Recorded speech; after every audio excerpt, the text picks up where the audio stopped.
जय हिंद दोस्तों भारत दुनिया की 5वीं सबसे बड़ी अर्थव्यवस्था बन गया है।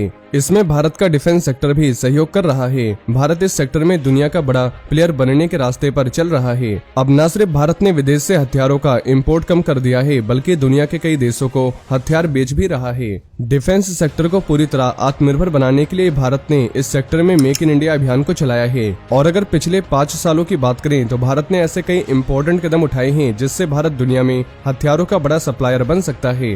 तो आइए समझते हैं भारत ने डिफेंस सेक्टर को लेकर क्या प्लान तैयार किया है और भारत ने अभी हाल के सालों में कौन कौन से बड़े अचीवमेंट्स हासिल किए हैं।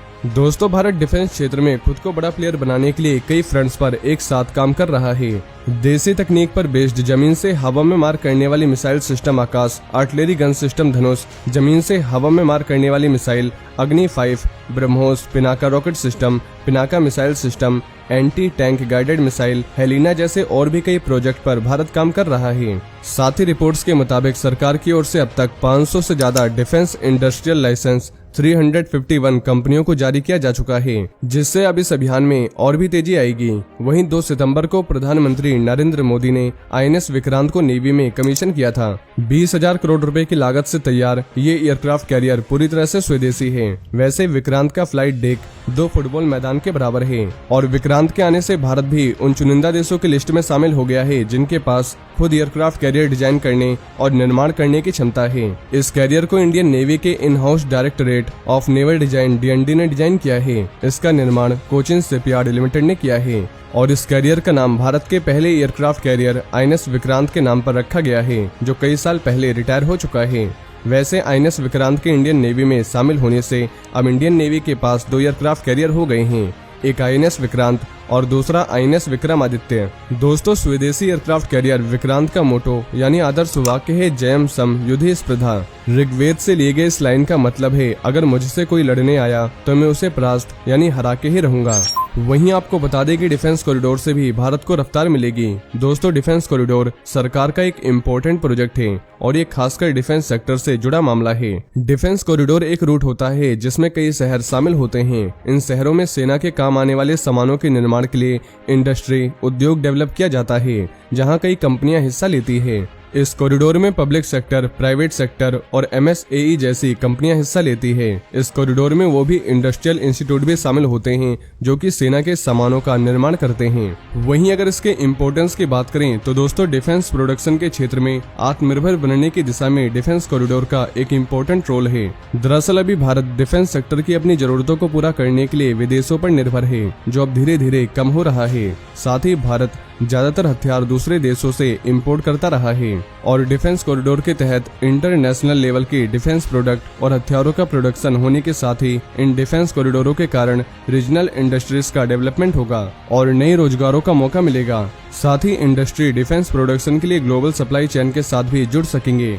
वहीं 2018 से 19 में बजट भाषण में वित्त मंत्री ने देश में 2 डिफेंस इंडस्ट्रियल कॉरिडोर बनाए जाने की घोषणा की थी। इनमें से पहला तमिलनाडु के 5 और दूसरा उत्तर प्रदेश के 6 शहरों में बन रहा है। वैसे उत्तर प्रदेश में ये कॉरिडोर अलीगढ़, आगरा, झांसी, चित्रकूट, कानपुर व लखनऊ में बनाया जाएगा। खास बात यह है कि इसका सबसे बड़ा हिस्सा झांसी में स्थापित होगा। अलीगढ़ में जो डिफेंस कॉरिडोर बना है वो बिजनेस के हिसाब से काफी इम्पोर्टेंट है और ये कॉरिडोर 1500 करोड़ रुपए की लागत से तैयार हुआ है। वहीं इस डिफेंस कॉरिडोर में bullet proof jacket, drone, fighter jets, helicopter, तोप और उसके गोले, मिसाइल, कई तरह की बंदूकें, ऐसी कई चीजें बनाई जाएगी और लखनऊ में ब्रह्मोस मिसाइल बनेगी। इसके साथ ही फाइटर जेट्स, तोप, टैंक, सबमरीन, वॉरशिप, हेलीकॉप्टर, सैनिकों के लिए boot, bullet proof jacket, parachute, gloves आदि के प्रोडक्शन से जुड़ी यूनिट्स इन कॉरिडोर में स्थापित होगी।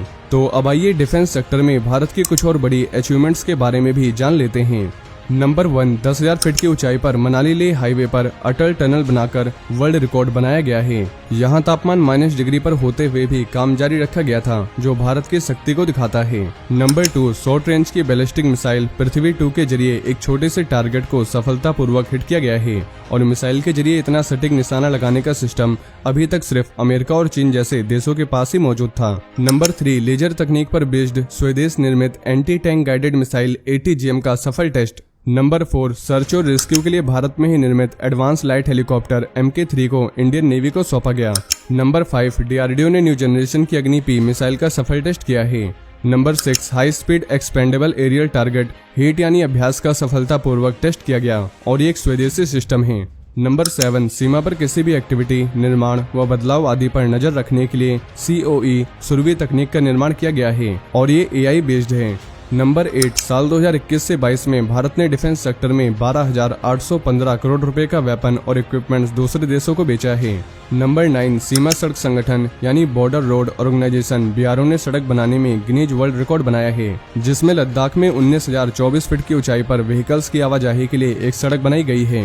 नंबर 10 बीते 5 सालों में डिफेंस सेक्टर के एक्सपोर्ट में 334% बढ़ोतरी हुई है और भारत ने 75 देशों को डिफेंस से जुड़े वेपन्स और इक्विपमेंट्स भेजा है। नंबर 11 DRDO ने टॉर्पीडो सिस्टम से चलने वाली सुपरसोनिक मिसाइल का सफल टेस्ट किया है।